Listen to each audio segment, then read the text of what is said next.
meine Erwartungen sind, dass wir hier 4 wirklich spannende Messetage haben. Das Who is Who der Reinigungsbranche kommt hier zusammen.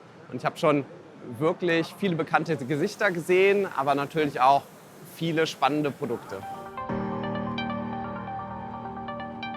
Natürlich sehe ich hier in den Hallen ganz viel Robotik, große Roboter. Bei uns am Stand eher kleine, kompakte Roboter. Die neue Kompaktklasse im Bereich der gewerblichen Reinigung, aber auch sehr viel digitale Produkte. Also wie kann ich Reinigung optimieren, welche Daten kann ich erfassen, wie kann ich Reinigungsunternehmen digital steuern.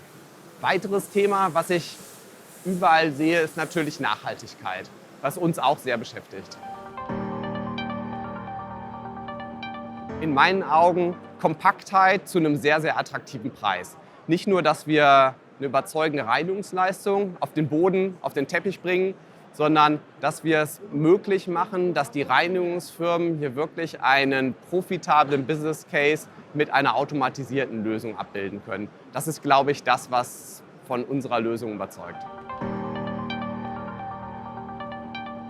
Ich mag sehr, dass der NR1500 das Leben der Reinigungskräfte besser macht. Denn wenn der Roboter nachts reinigt, müssen die Reinigungskräfte nicht mehr früh morgens oder spät abends reinigen, sondern können vielleicht ihrer Arbeit tagsüber nachgehen, was echt ein Plus an Lebens- und Arbeitsqualität ist. Nexaro. Secure your success.